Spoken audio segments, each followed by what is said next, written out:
Aqui, texto que acabamos de ler, é o texto que fala sobre a crucificação. E todo cristão tem conhecimento da história da crucificação, tem conhecimento daquilo que aconteceu com Jesus na cruz do Calvário.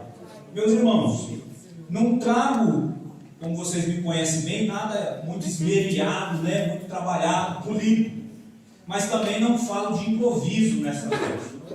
Porque quando o pastor Nunes me chamou, me convidou, a gente já fica logo preocupado. Senhor, o que tu queres falar com a igreja? O que o Senhor quer falar comigo? E o que o Senhor quer falar com a igreja?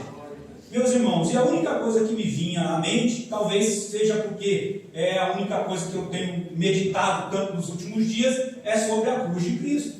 É sobre a crucificação, é sobre aquilo que aconteceu com Jesus na cruz. É sobre a cruz, porque que mensagem há mais bela do que a cruz? E nós já cantamos sobre ela aqui nesta noite, e nós lemos sobre ela, e é bom a gente andar na direção de Deus, que Deus vai confirmando o negócio. Filipenses capítulo 2, versículo 8, E morrendo até a morte de cruz. Aí eu sosseguei, as pernas estavam de tremer um pouquinho, então continuo tremendo, mas treme menos agora. Meus irmãos, não existe mensagem mais bela ou mais eloquente do que a cruz de Cristo. Porque o que mais poderia nos atrair, o que mensagem melhor para atrair o nosso interesse para com Deus, se não a cruz?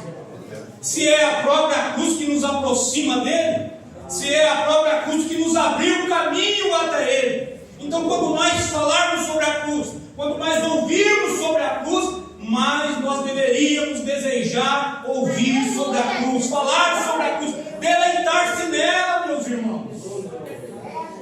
Jesus, ele não se envergonhava do fato de que deveria padecer na cruz. E ele sabia bem disso, e ele caminhou os seus 3 anos e meio de ministério, ele caminhou em direção à cruz, ele nunca fugiu da responsabilidade. Jesus não fugiu do sofrimento, Jesus não fugiu do vitupério da cruz, ao contrário, ele avançou em direção a ela. Satanás, com todos os seus artifícios, como a gente aprendeu hoje de manhã na escola dominical, com todos os seus esquemas, com as suas artimanhas, tentou desviar Jesus do alvo principal da sua missão, que era a cruz.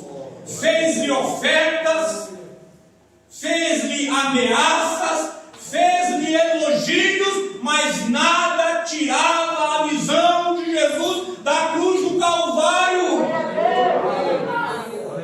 Porque quando ele olhava para a cruz, ele olhava para o nosso pecado, ele olhava para a nossa miserável condição, irmão. Então ele caminhava a passos largos, e ele corria, como disse o apóstolo Paulo, corria com paciência a carreira que lhe estava proposta. Desde antes da fundação do mundo, o Cordeiro de Deus já havia sido imolado. Para isso Cristo veio, e isso Cristo executou cabalmente, finalmente, na cruz do Calvário. E nós todos aqui, alguns mais, outros menos, mas todos conhecemos a história da Via Crucis, da Via Dolorosa, de como prenderam Jesus injustamente lá no horto, na hora da oração, era de noite. Judas chega, dá um beijo em Jesus para identificar quem era o Messias. Prenderam ele, levaram para o sinédrio, julgaram, arrolaram testemunhas falsas contra ele, porque não tinha nenhuma mentira contra ele, não tinha nenhuma acusação contra ele. Foi necessário levantar falsas acusações. Entregaram Jesus para Pôncio Pilatos. Tudo estava escrito. Tudo estava escrito. E Jesus, durante seu ministério, disse: convém que o Filho do Homem desça a Jerusalém, padeça muito, seja entregue aos gentios, seja crucificado e que ressuscite ao 3º dia. E ele fez tudo isso aí, irmãos. Ele não fugiu. Ele nos deu uma lição importante. Jesus nos deu uma lição importante de não fugir da nossa missão, de não fugir daquilo que Deus tratou para a nossa vida, aquilo que está direcionado a nós Aleluia!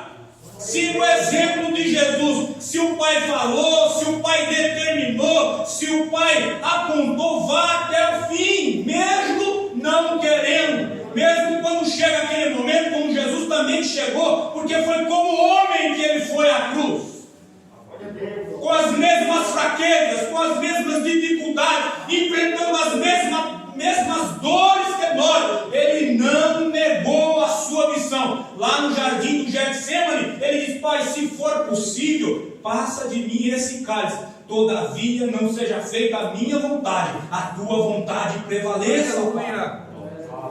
Ele também teve esse momento aí de titubear. Eu gostaria de não poder passar por isso, porque o maior desafio da nossa fé, meus irmãos, não é encarar Satanás.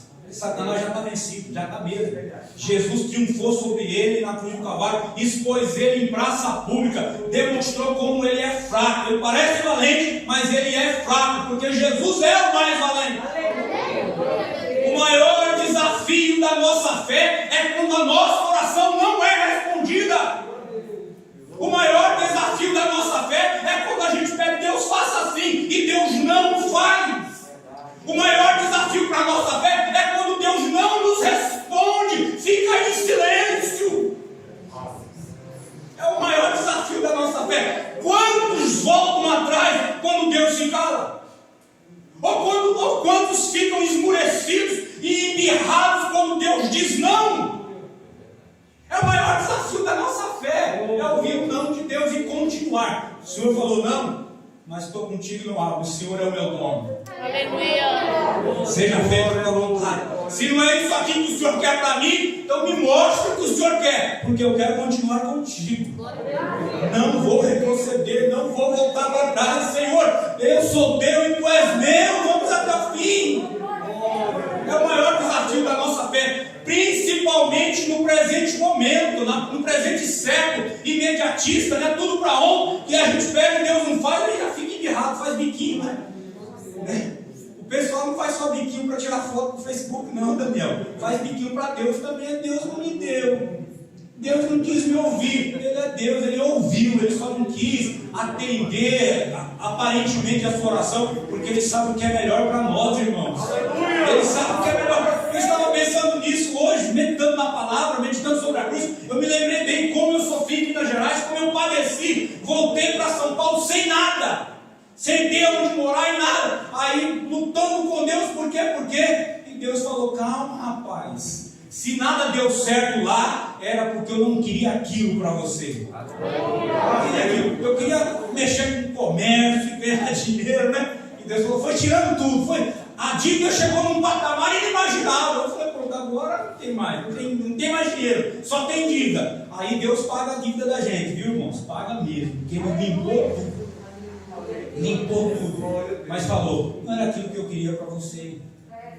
Então foi o não de Deus, sabe? Porque você fica desesperado, você injeta dinheiro de um lado, parece estar no teu ralo, e você busca de outro, as suas economias, você investe, tudo indo embora. Meu Deus, o que está acontecendo? Eu estou em pecado, eu estou em desobediência e tudo dando errado. Porque a gente não parou para perguntar, né? Senhor, peraí, tem alguma coisa errada aqui, se não está dando nada certo. Mas a gente vai, irmãos, a passos largos, lutando contra Deus, mas o Senhor é mais forte do que nós, irmãos.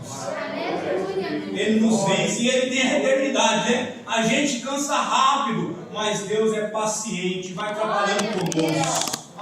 Vai trabalhando conosco. Aí quando a gente entende que não é mais a nossa vontade, é a vontade do Senhor, a gente corre para o único lugar seguro do universo, para os pés da cruz. É para os pés da cruz que a gente corre, porque lá na cruz, aos pés da cruz, o nosso ego é quebrado. Porque aos pés da cruz nós vislumbramos o Filho de Deus, unigênito, vituperado, crucificado, coroado de espinhos. E você olha para Ele e você entende: tudo isso foi por mim. Se Ele fez isso em meu favor, é porque verdadeiramente Ele me ama. E se Ele me ama ao ponto de se entregar por mim, se entregar a si mesmo por mim, eu posso me render completamente a Ele. Aí, com o ego destroçado, com o orgulho podemos dizer: Senhor, faça a tua vontade. Senhor, execute a tua vontade. Execute o teu querer na minha vida. Não quero mais nenhuma decisão própria de mim mesmo. Não quero dar mais nenhum só passo sem o teu aval, sem a tua direção, Senhor. Junto à cruz de Cristo, nós aprendemos a dizer não para nós mesmos. É dos pés da cruz de Cristo que nós aprendemos a dizer não para o pecado. É aos pés da cruz de Cristo que nós aprendemos a dizer não para os nossos vícios, para as nossas manias, para tudo aquilo que nos afasta do Senhor. Glória a Deus! Nós podemos correr o universo inteiro, nós podemos ler muito, adquirir entendimento, sabedoria, conhecimento, mas é nos pés da cruz que nós crescemos, irmão. É junto à cruz de Cristo que nós vislumbramos como é imenso o amor de Deus. Aleluia! Revelado na pessoa crucificada de Cristo Jesus, o nosso Messias e Salvador. Sim, sim, sim, meus irmãos. É aos pés da cruz que o nosso orgulho é moído, é quebrado. É aos pés da cruz que nós entendemos o que foi lido aqui, como o nosso irmão já falou, que Deus falou na palavra oficial. É lá aos pés da cruz que nós entendemos que Ele, sendo em forma de Deus, ou sendo Ele Deus, não teve por usurpação ser igual a Deus, mas humilhou-se a si mesmo. Aleluia! Assumindo, a parte que eu mais gosto desse versículo, assumindo a forma de homem. Dividiu comigo a minha natureza. Ele experimentou conosco a nossa maneira de pensar, de agir. Ele experimentou todas as nossas fraquezas e infortúnios, alegrias e tristezas. Ele experimentou. E sendo achado na forma de homem, humilhou-se a si mesmo, padecendo e morrendo. E morte de cruz. Por que o apóstolo Paulo fez a morte de cruz? Porque a morte de cruz era uma morte ignóbil. Os judeus, no tempo de Cristo, vai comparar ou vai colocar a crucificação no mesmo pé. Nós, meus irmãos, é por isso que na cruz do Calvário ele experimenta uma separação da parte de Deus. Na sua hora de agonia, de dor, de sofrimento, ele busca o auxílio de Deus e não o encontra. E foi assim para que hoje, quando você chegue até Ele mesmo, miserável pecador, você encontre auxílio. Ele foi privado por um momento da presença de Deus, para que nós possamos sempre entrar na presença dEle com ousadia pelo sangue de Jesus. Depois daquela tarde de sexta-feira, que Jesus experimentou a separação de Deus, que Ele experimentou o distanciamento do Senhor Deus, do Pai, nunca mais o céu se fechou para homem nenhum que busque auxílio do Senhor. Aleluia. Todo aquele que quebrantado e humilhado pede auxílio e socorro de Deus e encontra graça em tempo oportuno. Aleluia. É por isso que na leitura que nós fizemos, meu irmão, quando Jesus dá aquele brado e expira, o véu do templo se rasga de alto a baixo, né? A passagem para o Santo dos Santos, não tem mais um véu, não tem mais separação. Há um caminho vivo e eficaz em direção ao trono da graça de Deus. E o Senhor está trabalhando em nós cotidianamente. Ele quer quebrar o nosso orgulho. Sim, Ele quer quebrar o orgulho dessa geração. Às vezes a gente não entende o que está acontecendo, mas nós somos uma geração. Quando eu falo nós, né, eu falo a geração do tempo presente. Não é só nós que está aqui hoje no culto, não, mas generalizando esta geração que está dominando a face da terra. É uma geração orgulhosa, é uma geração altiva, com o nariz empinado, que acha que pode, que acha que tem, que acha que faz, e aí Deus vem com os planos de uma maneira simples. Simples, fica todo mundo com medo, apavorado, trancado dentro de casa. E foi alguma coisa tão, sabe assim, estrondosa que Deus. A terra tremeu, saiu do seu eixo, para deixar todo mundo apavorado desse jeito. Como como nós somos frágeis, está provado, meus irmãos, como nós somos medrosos, como nós somos apavorados. Basta, pouca coisa para demonstrar que o ser humano é pó e cinza. O nosso orgulho foi desmascarado. O orgulho desta geração, que é uma geração tecnológica, que é uma geração cheia de ciência, de conhecimento, foi por ralo abaixo. Não sabe o que está acontecendo, não sabe nem calcular as estatísticas, É tanto, é aquilo, é esse medicamento, é esse já não serve mais, tem que usar máscara, não tem que usar máscara. Não sabe nem quais são os sintomas ainda da enfermidade, da Covid-19. Estão perdidos, cientistas, de nariz empinado, que dizem que Deus não existe, que dizem que o homem evoluiu de uma sopa, de uma sopa química. Estão todos perdidos. Mas uma coisa nós ainda sabemos: que Deus continua no trono. E Ele é o mesmo ontem, Ele é o mesmo hoje, e Ele será eterno. Ele não muda.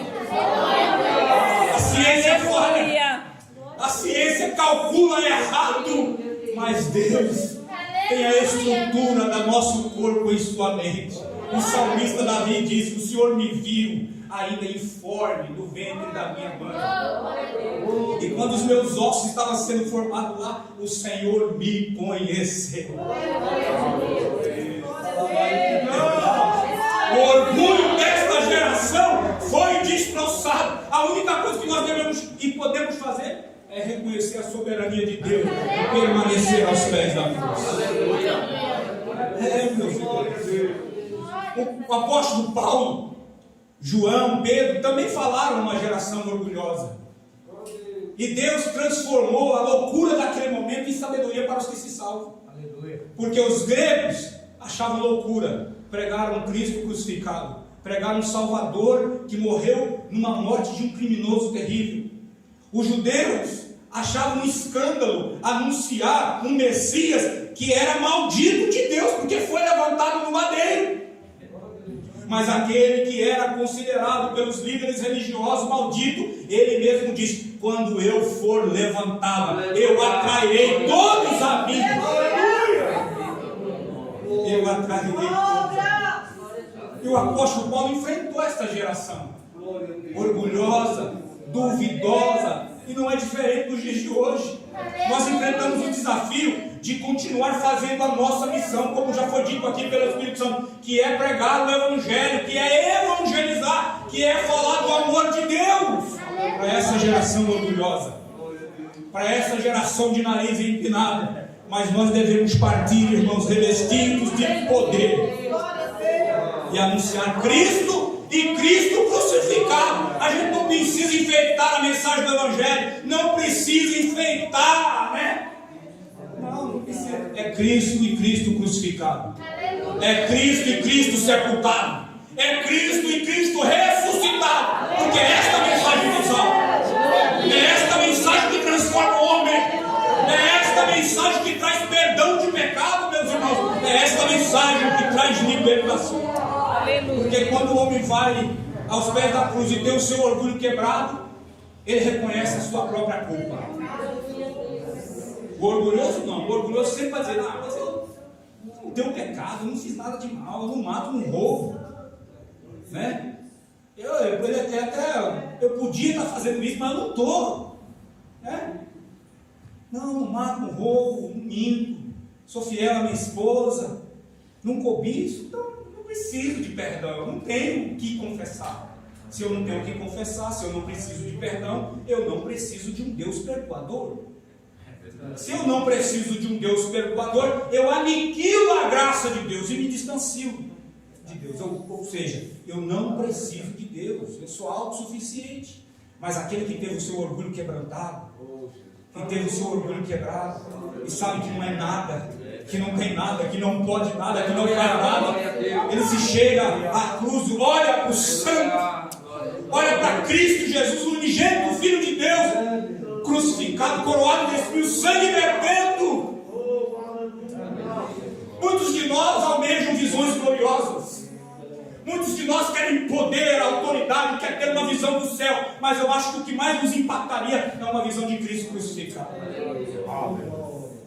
Porque aquele que não tinha pecado está crucificado, cravado na cruz. E aí você fala, mas Deus, eu sou miserável pecador.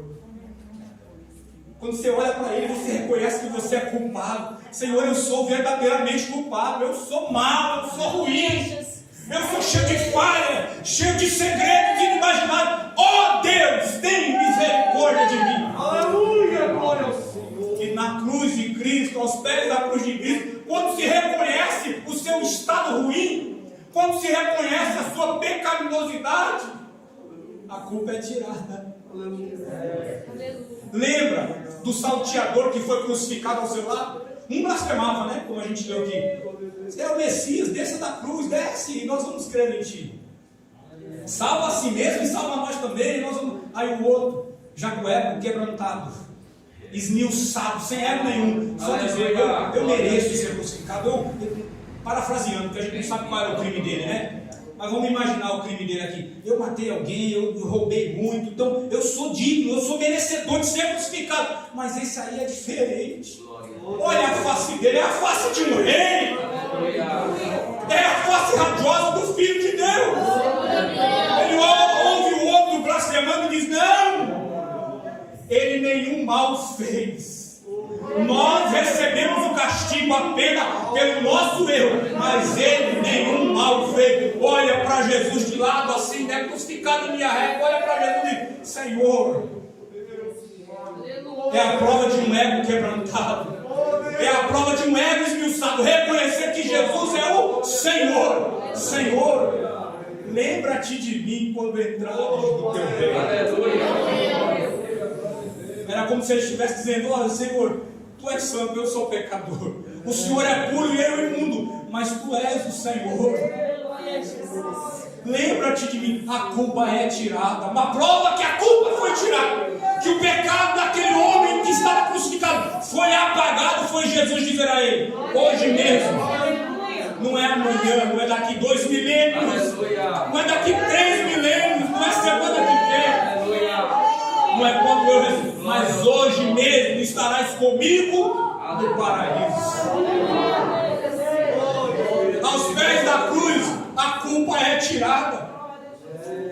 E é bom a gente lembrar disso, meus irmãos, porque uma dos estratagemas de Satanás é incutir culpa na nossa mente, principalmente quando você desliza, principalmente quando você fraqueja, principalmente quando você duvida, ou por alguma coisa você negou o nome do Senhor, aí ele vem com diversas acusações.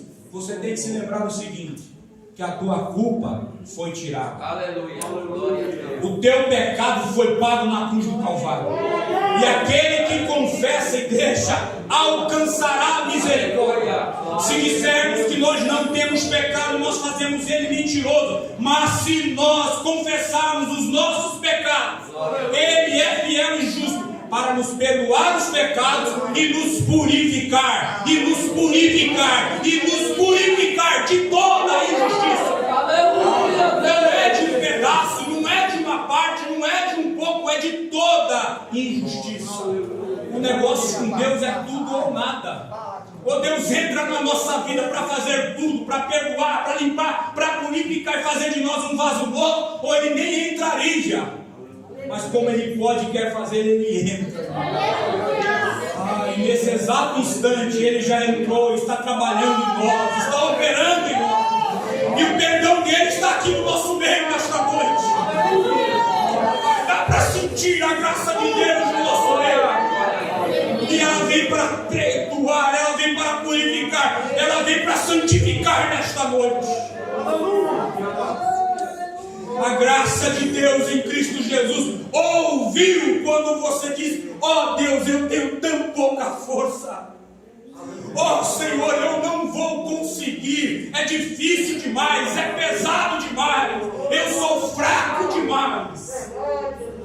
Oh Deus, continue fraco, continue frágil, continue achando difícil, porque o meu poder, diz o Senhor, se aperfeiçoa na tua fraqueza. E quando o pecado é tirado o amor é acendido. O amor é acendido. Lembra de Jesus quando entrou na casa de Simão, o fariseu? Aleluia. Simão não ungiu Jesus, não beijou Jesus, não lavou os pés dele, mas veio uma mulher que era pecadora outrora, não era mais. Ela já tinha sido, só que Simão não sabia, mas Jesus já sabia, né? Jesus já sabia. Era cheio, começa a chorar e lavar os pés de Jesus com as suas lágrimas e enxugava com os cabelos, aquele amor deleitoso, exacerbado, exagerado. E Simão, que não sabia de nada, falou assim: se esse homem fosse profeta, ele sabia que essa mulher aí é pecadora. Aí Jesus falou: Simão, Deus conhece o nosso coração, o nosso pensamento. Ele conhece a tua intenção, Ele sabe da sua fragilidade, Ele sabe das suas fraquezas. Não tem nem como esconder dele, não tem como fugir dele. Simão, eu entrei aqui, você não me deu beijo, você não me saudou com ósculo, você não beijou a minha face, você não ungiu a minha cabeça, nem lavou os meus pés. Olha como os meus pés estavam lamacentos ou empoeirados quando eu cheguei aqui na sua casa. Mas essa mulher aqui, desde que chegou, não para de beijar os meus pés. Ela está beijando os meus pés.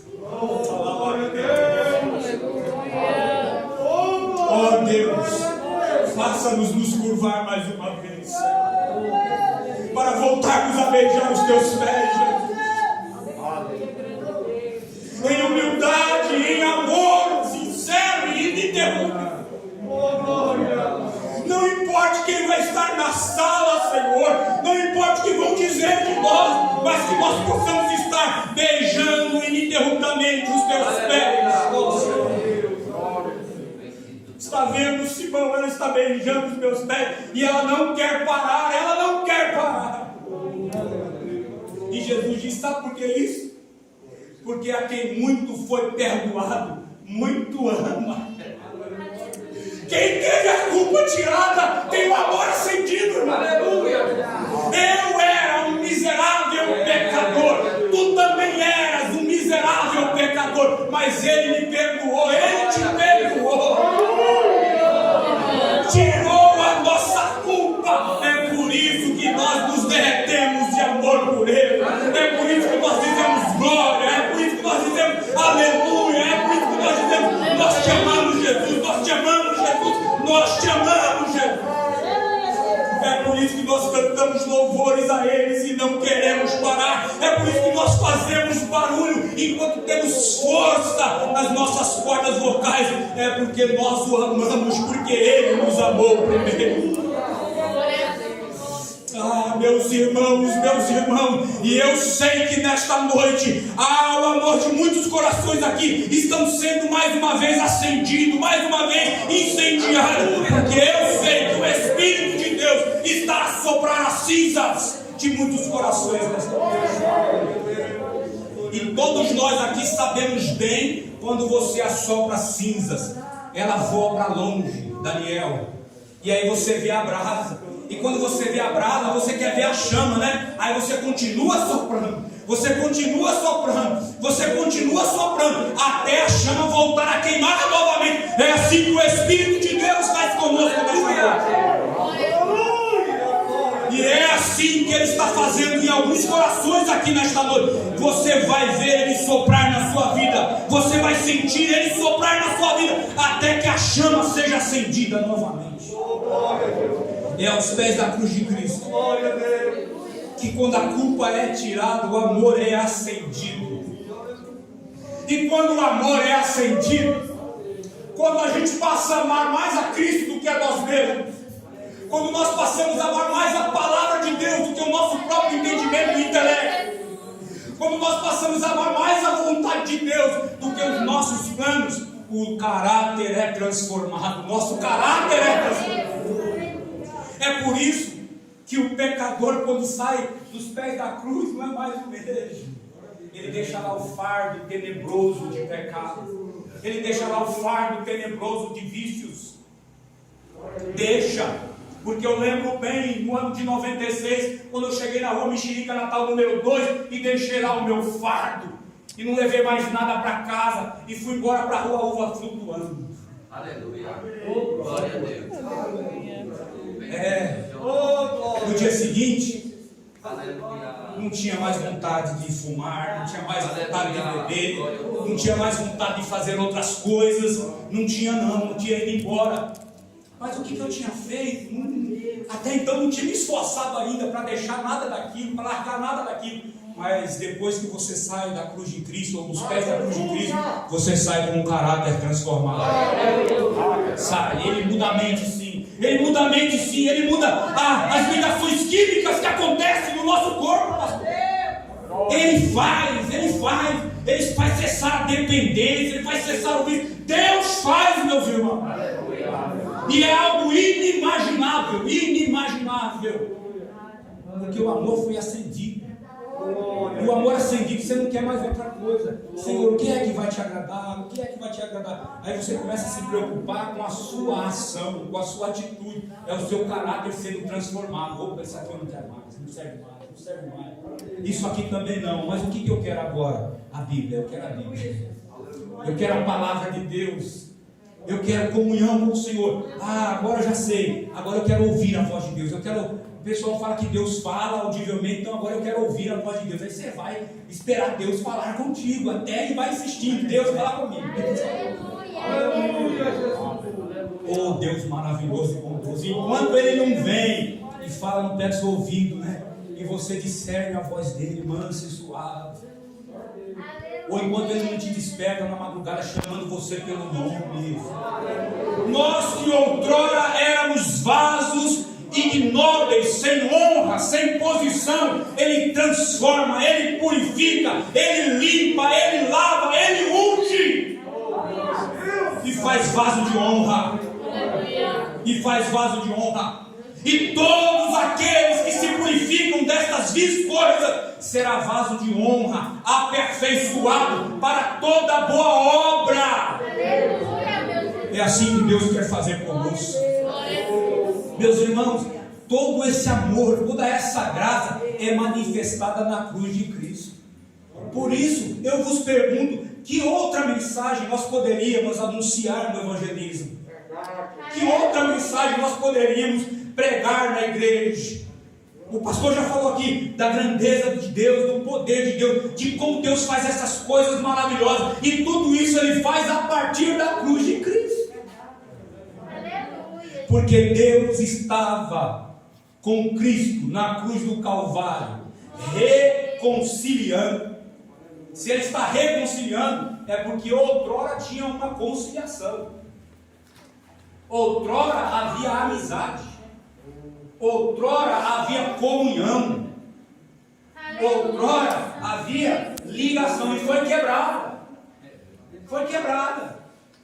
Não tem lá o juiz de reconciliação, vai reconciliar as partes, né? O patrão e o empregado estão numa briga litigiosa, porque o patrão não quer pagar, o empregado quer receber, ou às vezes o patrão quer pagar e o empregado quer receber mais, porque o que é necessário vai para o litígio. Aí está lá o juiz para tentar reconciliar as partes. Nós estávamos separados de Deus, meus irmãos. O mundo estava separado de Deus, o mundo estava dividido, brigado com Deus. Nós tínhamos virado as costas para Deus. Aí veio Cristo Jesus na cruz do Calvário e nos reconciliou. Nos ligou de novo. Ele nos ligou de novo. E Ele fez isso uma vez só. Essa reconciliação é eterna. É uma vez só. É por isso que se você falhar, você errar, corre de volta dos pés da cruz. Pede perdão, confessa, geme, chora, se humilha. E diz: Senhor, não dá, eu não quero voltar a ser teu inimigo, não. Eu experimentei o que é ser amigo de Deus. Eu experimentei o que é ter comunhão com o Senhor.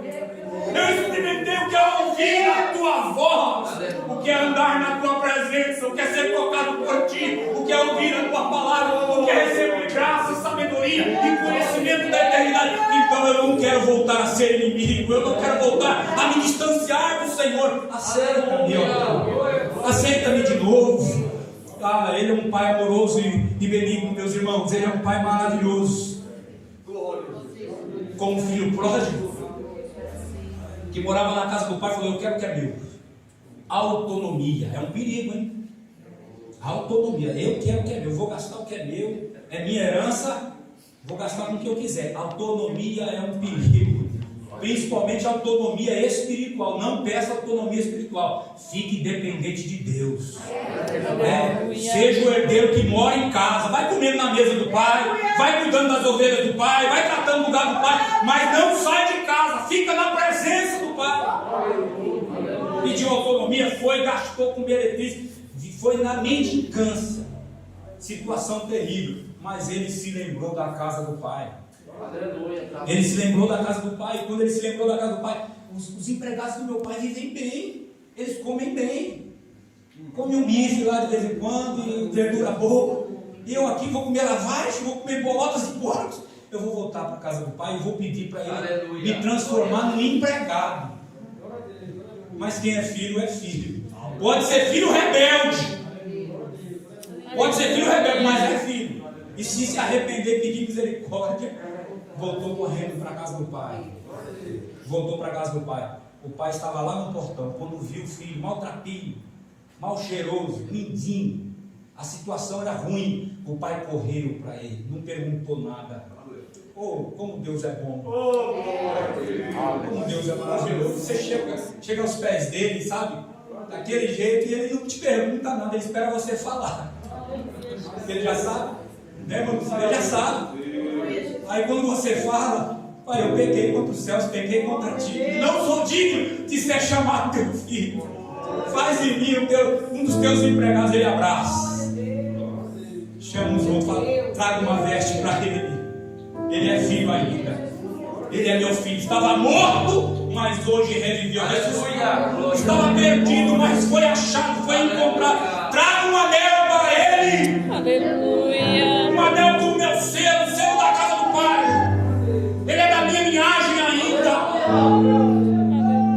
Os pés deles estão feridos pela caminhada. Coloque sapatos novos nos pés deles, sandálias novas. Aleluia. Para ele estar firme sobre a face da terra.